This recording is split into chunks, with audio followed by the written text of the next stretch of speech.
에베소서 3장 1절에서 13절 말씀 가지고 나의 환난이 여러분의 영광이라는 제목으로 함께 은혜 나누고자 합니다.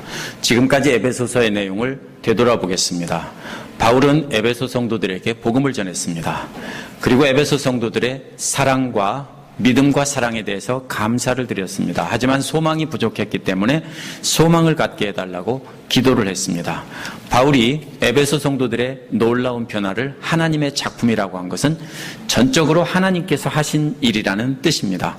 바울은 에베소 성도들이 하나님 앞에 나갈 수 있게 된 이러한 놀라운 변화를, 그 은혜를 생각해 보라는 것입니다.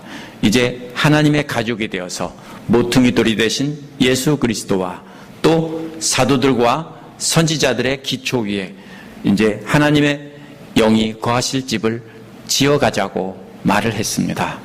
오늘 말씀 1절에서는 이방 사람 여러분을 위해 갇힌 바 된 몸이라고 하는 말로 시작합니다. 그런데 13절도 역시 여러분을 위하여 당하는 환난이라는 말로 끝납니다.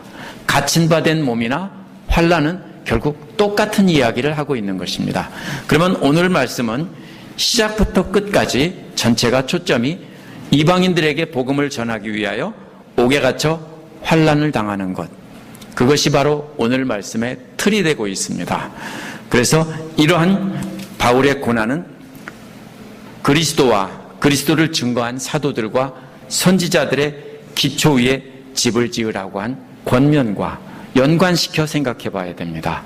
에베소 성도들도 바로 바울은 먼저 에베소 성도들을 위해 자신이 고난을 당하면서 그렇게 집을 지어가려고 노력하고 있었습니다. 그러면 에베소 성도들도 역시 바울처럼 그리스도를 위해 고난을 인내하면서 하나님의 영이 거하실 집을 지어가야 한다는 뜻입니다. 오늘 말씀을 자세히 보면서 우리는 어떻게 하나님의 영이 거할 집을 지어갈 수 있을지 생각해보는 시간을 갖겠습니다. 첫 번째로 1절부터 7절에 보면은 하나님의 은혜로 자신이 직분을 받았다라는 이야기를 하고 있습니다. 3장 1절은 그러므로라는 말로 시작합니다. 항상 성경을 읽을 때 생략되었어도 원어에 있는 이 말을 잘 찾아봐야 됩니다. 원어를 그대로 번역하면 이런 이유 때문에 라는 말입니다. 좀 특별한 연결하는 말인데요. 이는 바로 앞에 나온 대로 이제 이방인들과 유대인들이 함께 하나님의 집을 지어가야 하는 이유로, 그 때문에 이런 말입니다. 이런 이유로 바울이 감옥에 갇혔다는 것입니다. 바울은 유대인과 이방인이 하나 되게 하는 그래서 하나님의 집을 지어가기 위해서 자신은 감옥에 갇혔다는 것입니다. 이 일을 잘 생각해 보라는 것입니다. 여기서 나 바울을 강조했습니다. 그냥 바울 그러면 되는데 또 나 바울 이렇게 쓰고 또 예수 그리스도의 일로 죄수가 되었다고 했습니다. 근데 여기서도 역시 예수 그리스도의 일로 죄수가 되었다는 말은 의역한 겁니다. 나 바울 예수 그리스도의 죄수, 이런 말입니다. 그래서 예수 그리스도의 죄수 아니면 예수 그리스도를 위한 죄수, 이런 말입니다. 이 말은 실제 상황을 나타내면서 동시에 상징적인 말일 수 있습니다. 실제 상황은 뭡니까? 예수 그리스도를 위하여 감옥에 갇힌 자신을 말하는 것입니다. 그런데 상징적으로 보면은 자신은 예수 그리스도의 포로라는 것입니다. 예수 그리스도께 잡힌 바 된 것을 말하고 있는 것입니다. 그래서 여러분, 즉 에베소 성도들을 위해서 자신은 감옥에 갇혀 있으면서 상징적으로 말하면 또 예수 그리스도의 포로가 되어서 예수 그리스도의 시키는 일을 그대로 하고 있다는 것입니다. 바울이 감옥에 갇힌 것이 왜 에베소 성도들을 위한 것입니까? 사도행전 20장 35절에 보면 바울이 로마에 가기 전에 에베소 교회 장로들, 지도자들을 불러서 한 말이 나옵니다. 이런 것입니다. 이제 나는 여러분 모두가 내 얼굴을 다시는 보지 못하리라는 것을 알고 있습니다. 무슨 말입니까? 이제 예루살렘에 가면 유대인들에게 잡혀 죽기 때문에 다시는 보지 못할 것이라고 생각하고 있습니다. 죽을 것을 알고도 예루살렘에 간 것은 유대인들에게 예수 그리스도의 복음을 전해서 이방인들과 한 몸 되게 하려는 것입니다. 바울이 로마서를 기록한 것도 율법 문제로 나뉘어 있던 유대인과 이방인들이 하나 되게 하려는 것이었습니다. 로마서 15장 31절에 보면 바울이 마케도니아 성도들의 헌금을 들고 예루살렘에 가면서 그 헌금이 예루살렘 성도들에게 받아들여지게, 예루살렘의 거룩한 자들에게 받아들여지게 해달라고 기도해달라고 했습니다. 왜냐하면요, 예루살렘의 거룩한 자들은 그 헌금을 하나님의 기적이 아니면 100% 받지 않을 것이기 때문입니다. 유대인들은 이방인들의 것을 받지 않습니다. 더러운 이방인들의 재물을 받지 않습니다. 평생 그렇게 살아왔기 때문에 예수를 믿었어도 역시 안 받는다는 겁니다. 그런데 바울은 그것이 받아들여지면 드디어 유대인과 이방인들이 하나가 될 수 있다라고 생각한 것입니다. 그래서 그거를 위해서 기도해달라고 했습니다.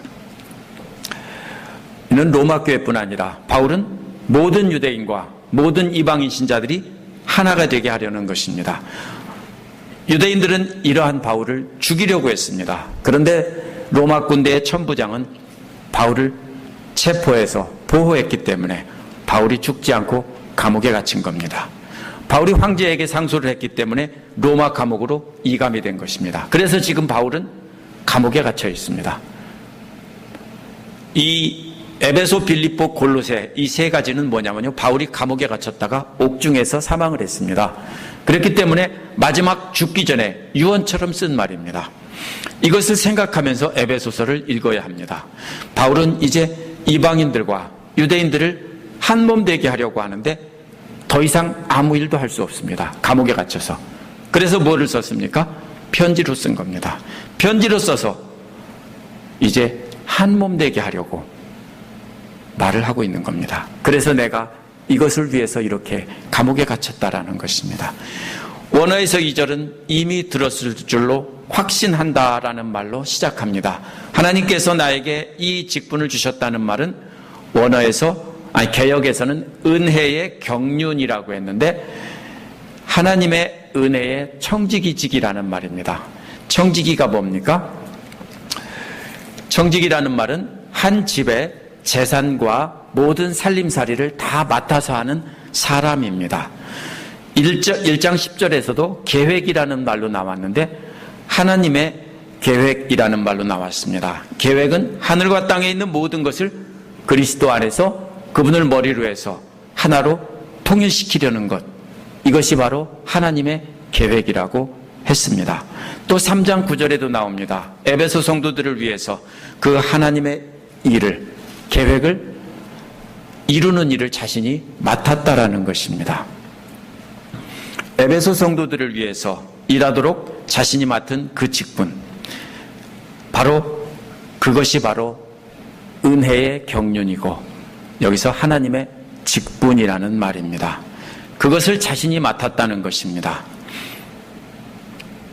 2절에서 여러분을 위하여라는 말은 1절에서 여러분을 위하여라는 말과 다릅니다. 1절에서는 에베소 성도들을 위하여라는 뜻인데 2절은 에베소 성도들을 향하여라는 말입니다. 이제 자신이 옥에 갇혔기 때문에 더 이상 갈 수는 없습니다. 그래서 이 직분을 에베소 성도들을 향해서 바라보면서 편지를 보내고 있습니다. 이는 이방인인 에베소 성도들을 위해 갇혔지만 바울은 여전히 에베소 성도들을 향해서 사역을 하도록 청지기로 임명을 받았다는 겁니다. 감옥에 갇혔으면 나는 이제 끝이야, 그래야 맞는데 바울은 아직도 그 청지기직을 여러분을 향해서 이렇게 맡아서 수행하고 있다는 것입니다. 그래서 편지로 쓴 것입니다. 이 바울의 열정을 우리가 읽을 줄 알아야 됩니다. 하나 되게 하려고 예루살렘까지 가서 죽을 뻔하다가 구조가 돼서 감옥에 갇혀서 로마까지 왔는데 다시 또 자기는 감옥에 갇혀서 편지를 써서 보내면서 여전히 그 하나가 되게 하는 직분을 감당하고 있습니다. 에베소 성도들은 그 편지의 그 소식을 이미 들었을 것이라고 확신한다고 했는데 앞에서 읽어줬기 때문입니다. 편지는 1장부터 쭉 읽어줄 텐데요, 한 번에 읽어주지 않습니다. 오랜 시간을 거쳐서 계속 읽어주고 가르칩니다.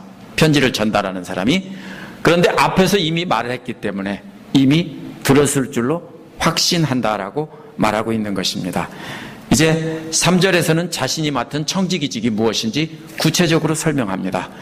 그 청지기직은 3절에서는 비밀이라고 했습니다. 근데 영어로 이것은 시크릿이 아니고 미스터리입니다. 미스터리는 그 그리스어에서 무스테리온이라는 말에서 온 말입니다. 무스테리온이라는 말은 이전에는 알려지지 않았지만 이제는 어떤 특별한 사람들에게만 제한적으로 알려진 사실이 바로 무스테리온입니다. 아무도 모른다 그러면 그것은 무스테리온이 아닙니다. 누군가는 알고 있어야 무스테리온이 되는 것입니다. 미스터리는 아무도 모르는 건 미스터리가 아니에요. 그리스어에서 누군가는 알고 있어야 돼요. 오랫동안 숨겨져 있고 알려지지 않았다가 누군가에게만 살짝 알려준 것, 그것이 바로 무스테리온입니다. 이것이 바로 오늘 말씀에서 비밀이라고 번역된 말입니다. 하나님께서 그 비밀을 아무도 몰랐는데 바울에게 살짝 알려주셨는데 그 비밀을 이제 에베소 성도들에게도 깨닫게 하려는 것이다 라는 겁니다. 그 내용은 3절 뒷부분에 보면 이미 간략하게 적은 바와 같다라고 했습니다. 간략하게 적은 것은 1장 10절에 나온 대로 하늘과 땅에 있는 모든 것을 그리스도 안에 그분을 머리로 하여 통일시키려는 것, 이 말입니다. 좀 더 구체적으로 말한 것이 2장 11절에서 17절에 나오는데요. 이것은 유대인과 이방인들을 그리스도 안에서 하나 되게 하려는 것입니다. 이것을 미리 간략하게 앞에서 적은 목적은 그리스도의 신비를 향한 바울의 이해를 알게 하려는 겁니다. 바울이 깨달은 이해를 저들도 이해하게 하려는 겁니다. 뭡니까? 내가 이 비밀을 깨달았는데 너희들에게도 살짝 알려줄게. 그래서 앞에서 미리 알려주고 지금 또다시 설명하는 것입니다. 이것은 여러분이 그것을 읽어보면 그랬는데요. 읽어보면이 아닙니다. 문자 그대로 읽어보면이지만 사람들은 책이 없어요. 그럼 누구만이 가지고 있습니까? 앞에서 설교자만 갖고 있습니다. 그러면 그것을 큰 소리로 읽어줄 때 이런 말입니다. 큰 소리로 읽어줄 때니까 나머지는 뭡니까? 마치 제가 설교하는 것을 듣는 것과도 같습니다. 여러분이 그것을 앞에서 전해준 말을 잘 생각해 보면 이런 뜻입니다. 그렇게 그것을 낭독해서 들려줬는데 그것은 깨닫게 하시는 분은 바로 하나님입니다. 간략하게 적었지만 그것을 하나님께서 깨닫게 하신다는 것입니다. 하나님께서 그리스도의 신비에 대한 바울의 이해를 에베소 성도들도 깨닫게 하신다는 겁니다. 오늘날 우리도 하나님의 말씀을 들었다고 다 깨닫는 것이 아닙니다. 성령님께서 우리에게 깨닫게 해주셔야만 우리는 깨닫게 되는 것입니다. 저는 오늘 이 말씀을 들고 하나님께 기도하면서 두려운 마음으로 섰습니다. 왜냐하면 저도 잘 모르기 때문입니다. 이해가 되세요? 알긴 알아요. 아는데 그래서 하나님께 맡겼어요. 하나님께서 오늘 어떤 은혜를 주실까? 이것을 하나님께 맡겼습니다. 그래서 우리가 말씀을 들을 때는 성령님께서 깨닫게 해주시는 것이지 제가 설명을 잘했다고 깨닫는 것이 아닙니다. 5절에서는 그리스도의 신비를 사람들에게 알려주지 않으셨다는 것입니다. 그 신비는 원래 존재했던 것입니다. 그런데 그 신비는 그리스도 이전 세대들에게는 아무에게도 알려주지 않은 것입니다. 그런데 지금은 이렇게 말하고 있습니다. 그런데 지금은 그리스도께서 오셔서 십자가에 달렸다가 죽으시고 부활 승천하신 지금은 이런 말입니다. 지금은 계시하여 주셨다라는 것입니다. 누구를 통해 계시하셨냐면은 거룩한 사도들과 예언자들입니다. 이 계시라는 말은요, 요한계시록에서 계시라는 말과 같은 말입니다. 이게 뭡니까? 드러내 알려주신 겁니다. 일부 사람들에게. 바로 사도들과 예언자들에게 영으로 계시하셨다고 했는데 사도들은 누굽니까? 예수 그리스도께서 지상에서 사역하실 때 그것을 듣고 배운 사람들입니다. 예수님께서 죽으시고 부활하신 그 모든 것을 보고 승천하실 때 부탁을 받고 승천하시는 것을 목격한 사람들이 바로 사도들입니다. 사도들의 증언이 뭐냐 하면 어디에 기록되어 있습니까? 마태복음부터 사도행전까지 기록되어 있는 것이 바로 사도들의 증언입니다. 그 다음에 예언자들의 글은 구약의 예언서가 아니고요, 신약의 예언서입니다. 뭡니까? 편지들입니다. 로마서에서부터 나머지 모든 편지글이 바로 그것입니다. 편지들. 이것이 바로 예언자들이 전한 것입니다. 그러면은 이것은 뭡니까? 신약 성경 전체를 통해서 계시하셨다는 겁니다. 처음에 신약 성경이 있었어요? 없었어요. 처음에는 말로 증언했고 편지로 보내서 사람들이 이렇게 증거했습니다. 그것을 모아서 놓은 것입니다. 그래서 사도들과 예언자들이 영으로 계시한 것, 이렇게 말한 것입니다. 책으로 기록된 것은 나중에 그것이 기록된 것입니다. 이렇게 계시하신 목적이 6절에 나옵니다. 그것은 똑같이 6절에 똑같이 영어로 syn에 해당되는 그리스어의 soon이라는 말이 다 붙어 있습니다. 첫 번째는 뭐냐면요, 이방인들과 상속자가 되게 한다는데 공동 상속자, 함께 상속자가 되게 한다는 것입니다. 상속자가 누굽니까? 아버지의 유산을 물려받을 권리를 가진 아들이라는 뜻입니다. 그런데 공동 상속자라고 했으니까 함께 물려받을 자가 되었다는 것입니다. 그렇다면은 둘이 받아가지고 재산을 찢어서 가져갈 수 있죠. 혹시 그렇게 생각할까봐 두 번째는 한 몸 되게 했다는 겁니다. 이방인과 유대인을 공동 상속자인데 한 몸이 됐으니까 찢어서 그 유산을 나눠 가질 수가 없다는 뜻입니다. 그 다음에 유대인들이 그 유산을 받기로 되었는데 이방인들이 슬그머니 끼어들어서 나눠 가졌다, 이런 뜻이 아닙니다. 유대인과 이방인이 완전히 새로운 한 몸이 되어서 공동으로 가졌기 때문에 자를 수 없습니다. 우리 몸을 자르면 두 개가 될까요? 제가 바쁘니까 반으로 쪼개서 둘로 나누면 제가 두 군데서 역할을 할 수 있을까요? 저는 손오공이 아니에요. 그러면 여기서 한 몸이라는 말은요, 그리스도의 한 몸이라는 말은 나눌 수 없다는 뜻이에요. 나눌 수 없는데 나눌 수 없는 한 몸이 같은 재산을 물려받았다는 것입니다. 세 번째는 약속을 함께 받았다라고 했습니다. 서로 한 몸이고 서로 공동으로 상속자인데 이번에는 약속도 함께 받았다는 겁니다. 그 약속이 뭡니까? 예수 그리스도 안에서 된 것이고 신약 성경을 통해서 계시된 복음을 통해서 바로 말씀되어진 것입니다.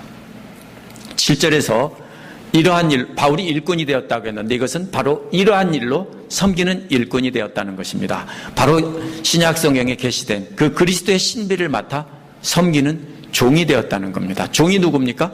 주인이 시키는 대로 하는 사람입니다.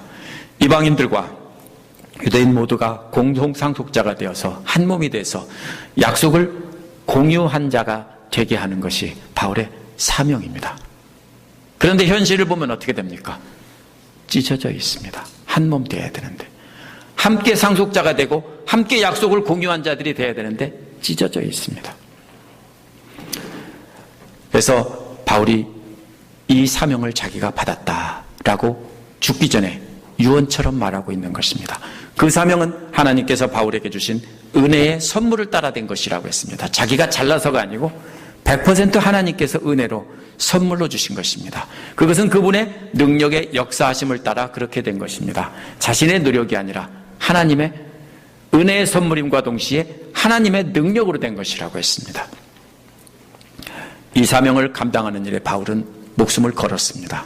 사도행전 2장 24절에 보면 내가 달려갈 길과 주 예수께 받은 사명 곧 하나님의 은혜의 복음을 증언하는 일을 마치려 하면은 나의 생명을 조차 조금도 귀한 것으로 여기지 않으노라 라고 했습니다. 이게 언제 한 말이냐면요, 에베소의 교회 장로들에게 마지막으로 유언처럼 나는 지금 예루살렘으로 간다 라고 하면서 한 말입니다. 왜 그렇습니까? 바울을 죽이려고 계속 뭡니까? 마케도니아, 데살로니가, 빌립보 이런 데 계속 따라다니면서 바울을 죽이려고 하던 결사대들이 있었어요. 바울을 죽이기 전에 내가 먹지도 마시지도 않겠다, 이런 사람들이 있었어요. 그래서 도망가고 베테사 아테네로 해서 고린도로 도망갔어요. 사도행전을 보면 그 사람들이 다 어디로 모이냐면요, 예루살렘으로 모였어요. 바울이 오기만 해봐라, 죽여버리겠다라고 결심하고 있는 사람들이 놓이고 있다는 소문을 들었으니까 가지 말라고 했어요. 근데 바울은 가야 된다고 했어요. 이제 죽을지도 모른다는 거예요. 우리가 이 심정을 알아야 돼요. 바울은 이제 죽을지도 모른다고 생각하면서 목숨을 걸고 감당하려다가 실제로 죽지는 않았어요. 죽을 뻔했지만 천부장이 구해서 빼돌려서 감옥에다 넣었기 때문에, 또 로마 황제에게 상소를 했기 때문에 이제 나중에는 로마 감옥에 이감된 것입니다. 감옥에 갇혀있던 바울은 이러한 사명을 목숨처럼 그렇게 감당할 수 있었던 것은 바로 유대인과 이방인이 하나가 되는, 그래서 새로운 존재가 되는 놀라운 소망을 가졌기 때문입니다. 앞에서 믿음과 사랑은 있는데 소망이 없다는 것과, 바울이 계속해서 이런 신비 미스테리를 말하면서, 무스테리온을 말하면서 이렇게 소망을 말하고 있는 것은 이제 그 소망을 위해서 자기는 목숨을 걸었고, 마지막 감옥 안에서도 마지막 남은 목숨까지도 불태우려 하고 있다라는 것입니다. 그 다음에 보면은 8절부터 12절에 보면 교회를 통해 밝혀지는 이 신비를 말하고 있습니다. 5절에서 이러한 신비가 사도들과 선지자들에게 주어졌다고 했는데, 이제는 8절부터는 그들 중에 가장 작은 바울 자신에게 주어졌다는 것입니다. 바울 자신도 사도들과 선지자들 중에 하나라는 것입니다. 모든 성도 중에 지극히 작은 자보다 더 작은 나에게, 이 말은 오해하기 쉬운 번역입니다. 왜냐하면 오늘날 우리는 성도라는 말을 그냥 모든 믿는 사람, 집사, 장로 말고 나머지 모든 사람 이렇게 쓰기 때문입니다. 이거를 가지고 많은 사람들이 모든 크리스찬 중에 가장 작은 자라고 겸손을 떨고 있다라는 말인데, 그렇게 되면요, 바울은 거짓말장이에요. 과장하고 있는 거예요. 그런 뜻이 아니에요. 앞에서 뭐라고 했냐면은 거룩한 사도들과 선지자인데요, 이 거룩한이라는 말만 남겨놓고 사도와 선지자를 다 뗀 거예요. 사도와 선지자들이 뭐예요? 거룩한 사람들이에요. 거룩한 사도와 선지자에서 거룩한 이 말만 떼서 거룩한 사람들 중에 바로 지극히 작은 자 중에 가장 작은 자. 혹시 영어에 그런 말이 있어요? 이 말은요, 최상급 중에 다시 비교급을 쓴 거예요. most라는 말을 썼는데 그걸 다시 또 다른 것과 또 비교한 거예요. 뭐예요? 더 말할 수 없이 작고 작은 자. 사도와 선지자들 중에 자기는 가장 작은 자라는 거예요. 막내라는 거예요. 그런 자기에게도 주셨다는 거예요. 그러면 이게 자기에게만 주셨다는 거예요? 아니요. 사도와 선지자들에게 이미 그 계시를 다 주셨는데, 감사하게도 자기에게도 그런 사명을 주셨다는 거예요. 계시를 주셨다는 거예요. 그 신비한 계시를 주신 목적이 세 가지라고 되어 있습니다. 첫 번째는 8절 끝부분에 나오는 이방 사람에게 전하게 하시고입니다. 전한다는 말은 기쁜 소식을 선포한다는 말입니다. 말로 선포한다는 뜻입니다. 그 선포한 내용은 그리스도의 헤아릴 수 없는 부요함입니다. 헤아릴 수 없다는 말이 무슨 말이냐면요, 끝을 알 수 없는 깊은 물속을 말하는 거예요. 맑은 투명한 산속에 보면 깊은 물이 있다면, 폭포 밑에 깊은 물이 있다면 아무리 맑아도 그게 정말로 깊으면 속이 안 보여요. 그죠? 빛이 굴절이 되는 한계가 있기 때문에 안 보입니다. 바로 그런 뜻입니다.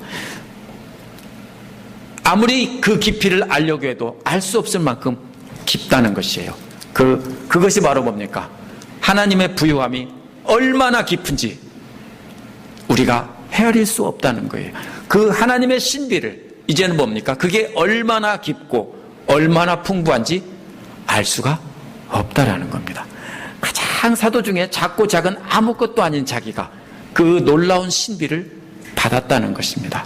그래서 그것을 선포하는 일을 자기가 받았다는 것입니다. 바울이 얼마나 감격하고 있는지 이 부분에서 우리가 알아야 됩니다. 자기는 사도들 중에, 선지자들 중에 가장 작은 자인데, 그런 자기가 이러한 헤아릴 수 없는 부요함을 선포하는 그런 바로 것을 받았다는 겁니다. 그것을 전하게 하셨다는 겁니다. 두 번째로 그 신비한 계시를 바울에게 주신 두 번째 목적은 9절에 나오는 밝히게 하셨습니다라는 겁니다. 밝히게 하신다는 말은, 이 말은 전에는 눈을 감고 있어서 어두웠다는 겁니다. 지금도 당장 어두워지게 할 수 있죠. 눈만 감으면 깜깜해지죠. 모두의 눈이 닫혀서 깜깜했고 바울도 눈이 닫혀서 깜깜했는데 눈을 뜨게 하셨습니다. 그런데 이제는 사람들에게도 바로 눈을 뜨게 하는 그 사명을 맡았다는 것입니다. 그래서 이것은 바로 무엇에 대해서 마음의 눈을 뜨게 하는 것인가 하면 바로 그 비밀의 계획입니다. 하나님의 비밀의 계획에 대해서 마음의 눈을 뜨게 하는 겁니다.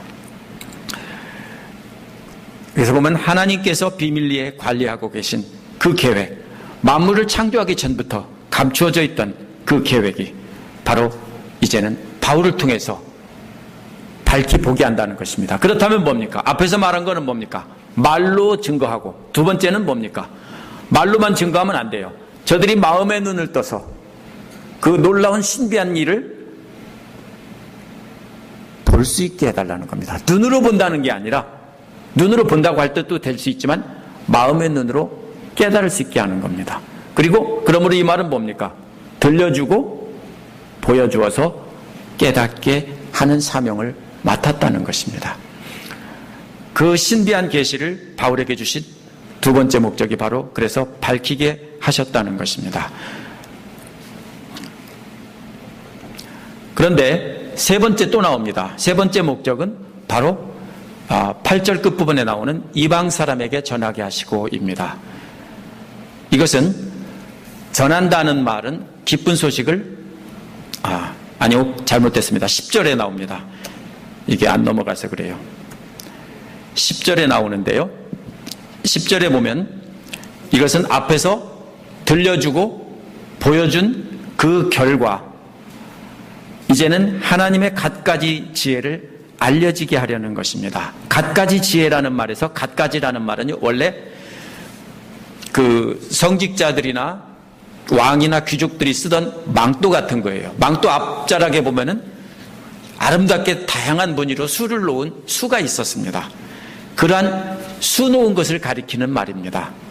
그런데 아주 화려한 색깔로 수 놓은 것이고, 또 꽃다발인데 꽃다발을 어떻게 엮었냐면 여러 가지 색깔의 꽃으로 화려하게 엮은 그러한 것을 말하기도 합니다. 이 말은 그래서 하나님의 갖가지 지혜라는 것은 그것이 아주 너무나 아름다운, 아주 다양한 그런 색깔로 되어 있는 아름다운 꽃다발과도 같고, 귀족들의 옷에 놓은, 성직자들의 옷에 놓은 수 놓은 것과도 같다라는 것입니다.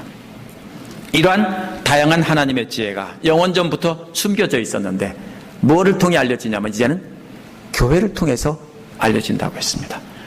선지자들과 사도들에 의해서 알려졌는데, 바울에게도 그 사명을 맡았는데, 그것이 무엇을 통해서 앞으로 알려집니까? 교회를 통해서 알려진다는 것입니다. 그렇다면 누가 그 사명을 또 맡았습니까? 에베소 성도들이 맡았다라는 것입니다. 그런데 알려지는 대상이 좀 특별합니다. 하늘에 있는 통치자들과 권세자들입니다. 하늘에 있는 통치자들과 권세자들은 악한 세력을 말합니다. 어떤 사람들은 천사들이라고 좋게 해석합니다. 왜냐하면 이게 갑자기 이상하니까 그래요. 그렇죠? 천사라고 해석하는데 성경에서 권세자들과 통치자들을 천사라고 해석한 적이 없습니다. 이거는 만약에 그냥 통치자들과 권세자들이라고 했으면 왕과 총독들이라는 뜻입니다. 그런데 하늘이라는 말이 붙어있기 때문에 하늘의 왕과 총독들이라는 말은 악한 영적 세력들을 말하는 것입니다. 그동안 누구를 지배했습니까? 이방인들을 지배했고, 역시 유대인들도 하나님을 믿는다고 하지만 이런 악한 영적 세력에 사로잡혀 살았습니다. 그런데 이제는 그 악한 세력들에게도 이 놀라운 갖가지 하나님의 이 비밀, 신비, 계획이 알려진다는 겁니다. 알려지면 저들은 어떻게 됩니까? 이제는 꼼짝 못한다는 얘기입니다. 이 영적 세력들에게도 유대인과 이방인이 연합해서 새로운 공동체가 되어서 이제는 더 이상 괴롭히지 못한다는 사실을 선전포고한다는 뜻입니다. 왜냐하면 교회는 이제 더 이상 악한 영적 세력들의 손아귀에 있지 않고 그들보다 더 높은 위치에 있기 때문입니다. 그래서 악한 영적 세력들의 완전한 패배가 교회를 통해서 알려진다는 것입니다. 따라서 구원받은 에베소 성도들은 과거에 매여 있던 그러한 악한 영적 세력들을 두려워할 필요가 없습니다. 우리도 마찬가지입니다. 교회 다니면서 혹시나 옛날에 섬기던 귀신들이나 어떤 것에 뭐 할까봐 그런 거 안 하려고 하고 그러죠? 상관없어요. 전혀 상관없습니다. 부정 탄다고요? 안 부정 타요. 괜찮아요. 귀신이 괴롭혀요? 못 괴롭혀요. 왜요? 끝났어요. 이미 끝났어요. 그래서 이러한 하나님의 지혜가 이런 악한 영적 세력들에게도 다 알려져서 쟤들 건드리지 마. 하나님이 이렇게 말씀하셨다는 겁니다. 그렇게 그것이 교회를 통해서 알려졌다는 것입니다.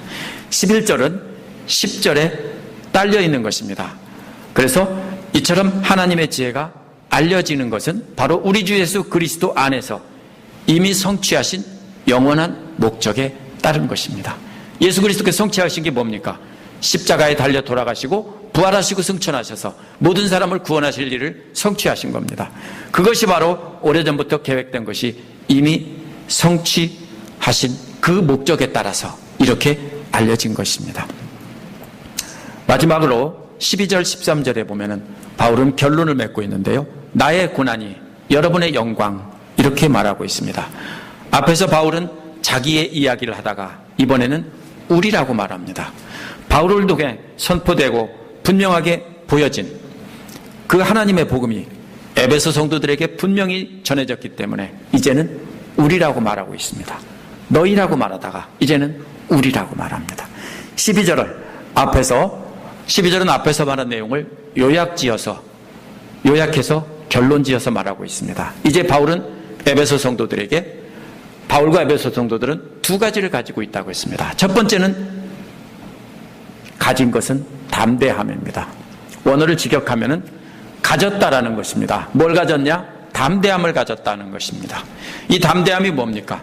6장 19절에도 담대하게 복음의 비밀을 알릴 수 있게 해달라는 말이 나옵니다.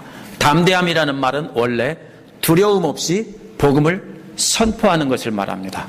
사람들 앞에서 두려워하지 않고 자신 있게 말하는 걸 말합니다. 그러면 담대하게 뭐 하라는 거예요? 증거하라는 거예요. 담대하게 증거할 수 있는 그러한 권리를 가졌고 그러한 능력을 가졌다는 것입니다. 두 번째로는 나아갈 권리입니다. 이것이 담대하게 나아간다고 해버렸는데요. 이것이 따로따로 분리된 겁니다. 담대함을 가지고 있고요. 나아갈 권리를 갖고 있습니다. 원래 나간다는 게 뭡니까? 에스더가 왕 앞에 나아갈 권리, 그게 나아갈 권리입니다. 그러면 우리가 나아갈 권리를 가졌다는 것은 누굽니까? 하나님 앞에 나아갈 권리를 가졌습니다.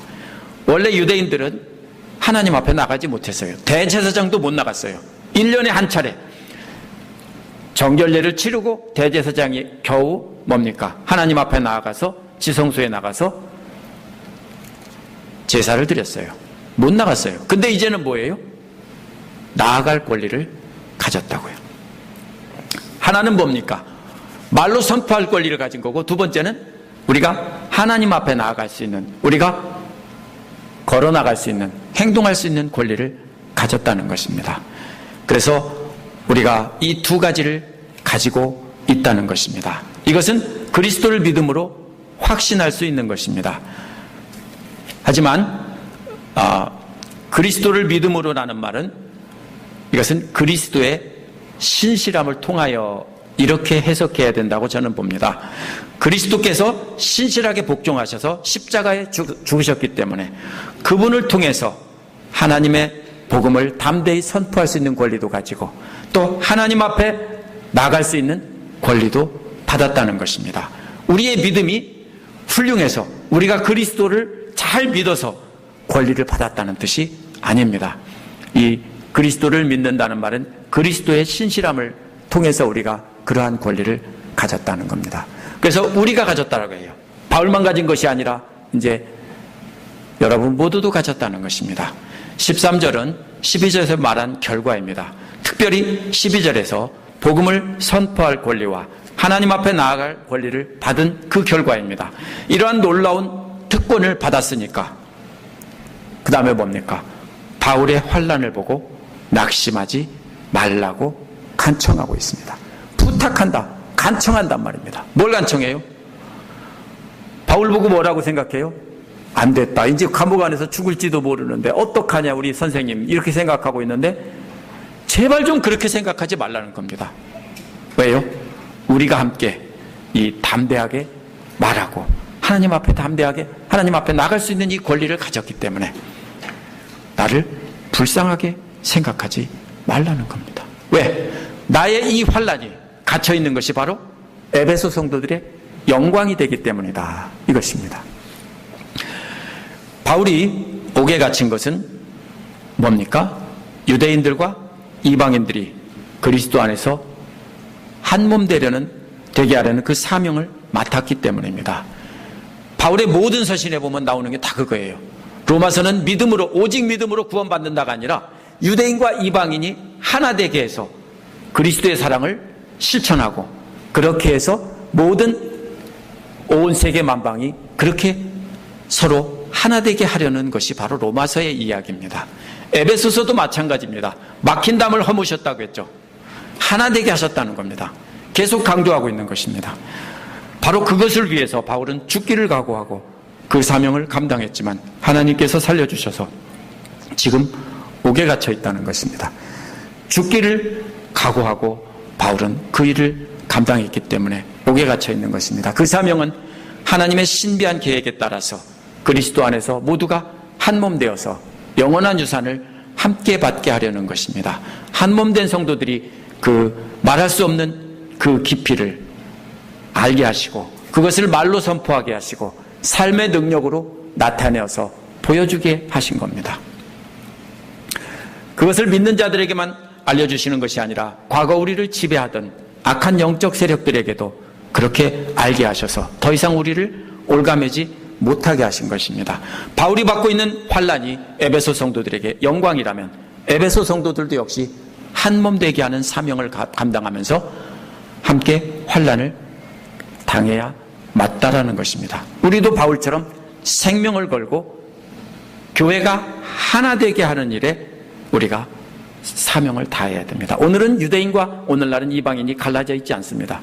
바로 지난주 말씀에서도 그런 내용이 나왔는데 여기서 또 나오는 것입니다. 뭡니까? 우리는 바울처럼 한 몸 되게 하는 일을 위해서 목숨을 걸어야 하고 또 한 몸 되게 하는 일을 위해서 우리는 옥에 갇혀야 하고 고난을 당해야 됩니다. 그런데 오늘날 성도들은 왜 아무런 환난도 당하지 않을까요? 그것은 1세기에 살았던 바울만 하나님의 신비한 은혜를 맡았기 때문일까요? 또 이것은 바울이 세운 교회 성도들에게만 해당되는 사명이기 때문일까요? 오늘날은 복음이 다 퍼졌기 때문에 더 이상 하나 되게 하는 사명이 필요가 없을까요? 오늘날 성도들이 환난이 없는 신앙생활을 하는 이유는 첫 번째로 수동적인 신앙생활을 하기 때문입니다.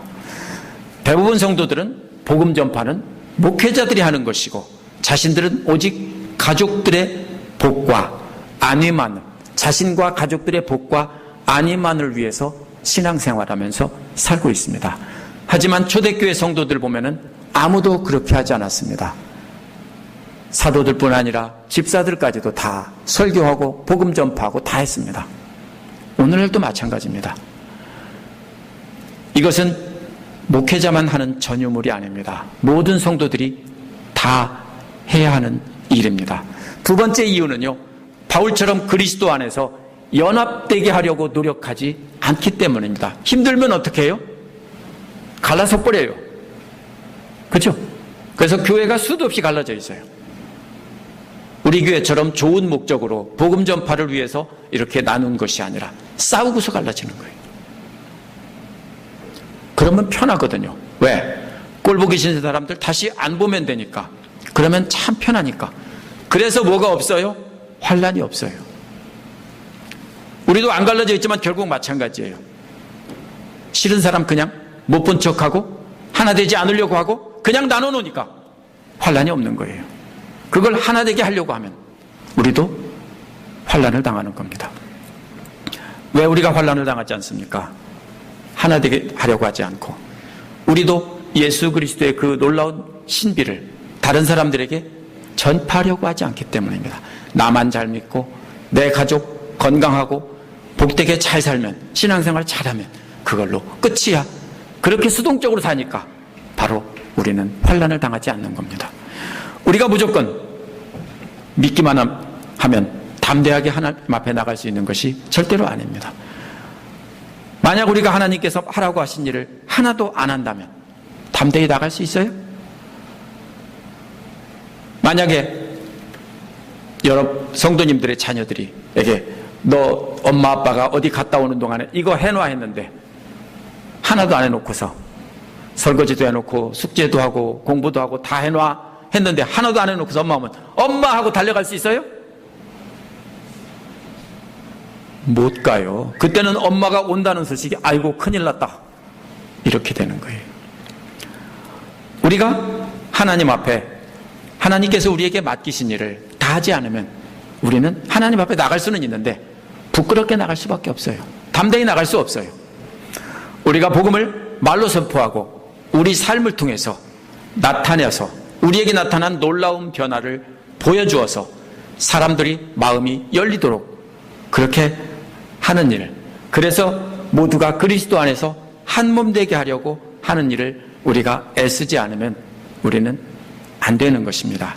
그러한 환난 중에서 교회가 한 몸 되게 하는 사명을 우리도 목숨 걸고 감당해야 하는 것입니다. 그러한 환난을 겪으면서도 하나님의 신비한 계획을 보여주는 말씀이 우리에게 있기 때문에, 그 계시가 있기 때문에 우리는 낙심하지 않고 소망을 가지고 확신 가운데 나갈 수 있는 것입니다. 그렇게 하나님을 기쁘시게 하는 삶을 살아갈 때 우리는 하나님 앞에 담대하게 은혜의 보좌 앞에 나갈 수 있는 것입니다. 그러므로 우리도 바울처럼 나의 환난이 다른 성도들의 영광이라 여기면서 그리스도 안에서 한 몸 되게 하는 일에 생명을 걸어야 합니다. 어떻게 우리 교회가 한 몸 되게 할지는 숙제로 남기겠습니다. 한 주간 묵상해 보시고 무엇을 해서 우리가 한 몸 되게 할 것인가 한 주간 기도하며 묵상하시기 바랍니다. 그 일을 위해서 목숨 거시기 바랍니다.